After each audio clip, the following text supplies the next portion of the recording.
Oke, Pak Tony, mungkin bisa dijelaskan, kan ekonomi Indonesia sekarang kan sudah mulai kita katakan jelek lah Pak, tren sekarang ini Pak ya. Bapak kan notabene kalau HMP ini kan katanya ingin meningkatkan ekonomi galangan menengah ke bawah. Itu bagaimana Pak? Biar dulu biar aja disampaikan dulu kondisi HMPI, baru nanti lain kesempatan untuk berbicara. Siap. Baik, terima kasih. Assalamualaikum warahmatullahi wabarakatuh. Puji syukur, alhamdulillah kita panjatkan pada Tuhan Yang Maha Kuasa. Kita telah menyaksikan bahwa HMP Indonesia menyelenggarakan mudik bareng pada siang sore hari ini, dan alhamdulillah semuanya sudah berjalan lancar. Mudah-mudahan kita doakan semua para pemudik dengan 50 busnya akan selamat ke tujuannya masing-masing, dan mereka bisa bersama dengan keluarga masing-masing sesuai dengan harapan para pemudik yang memang mungkin sebelumnya mereka tidak dimungkinkan untuk pulang mudik, tapi dengan adanya mudik gratis dari HMPI, insya Allah mereka akhirnya terwujud harapannya bisa mudik dan bisa berkumpul bersama keluarga di dalam merayakan Hari Raya Idul Fitri 1436 Hijriah ini.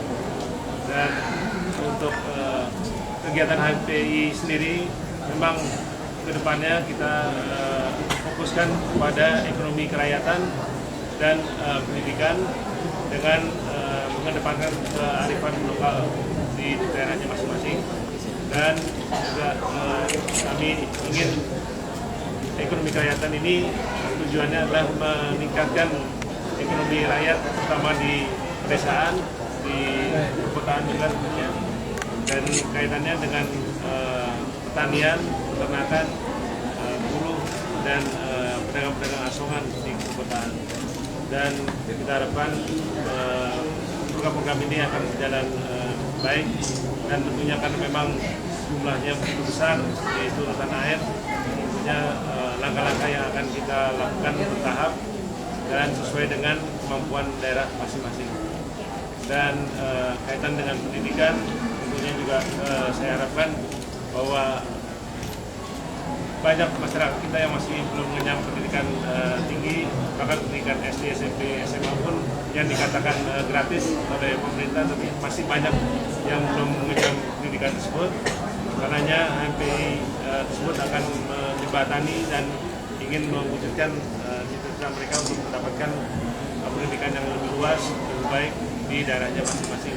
Dan bahkan kita akan mengarah kepada politeknik, kejuruan, sehingga orang-orang yang lulusan SMP atau SMA yang tidak bisa melanjutkan itu akan diarahkan ke politeknik, sehingga punya keahlian masing-masing di bidangnya masing-masing di daerahnya masing-masing.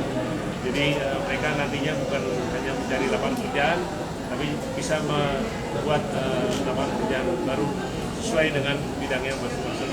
Sebagai contoh, mereka yang tidak punya ahli membuat atau membangun rumah, kita didik mereka memasang bata yang benar, menghitung struktur yang benar dan fondasi yang benar, sehingga dengan itu nantinya mereka akhirnya bisa menjadi mandor dan bisa menjadi ahli bangunan yang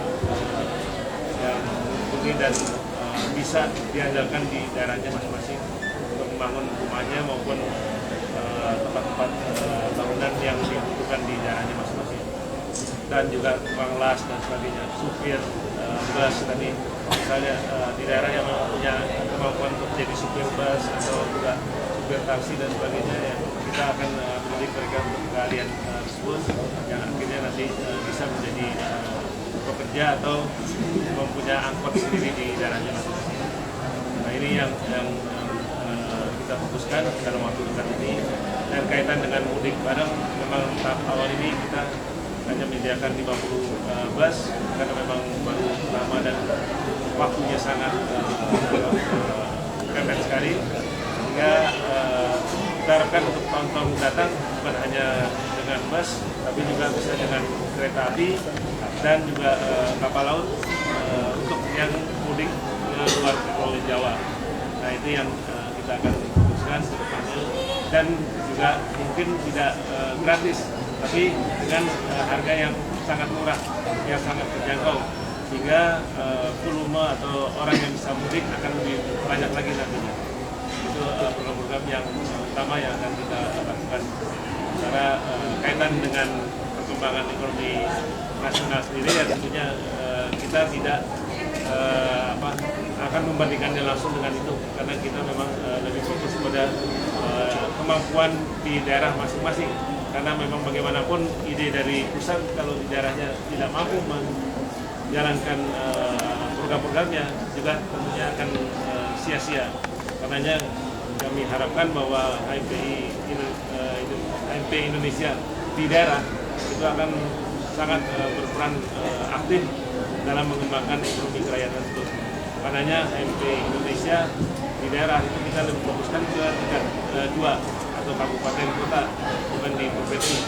Karenanya kita harapkan para pengurus di HMPI Indonesia di tingkat kota, balik kota Madia maupun juga kabupaten itu akan bisa lebih aktif dan efektif dalam menjalankan program-program ekonomi kerakyatan tersebut.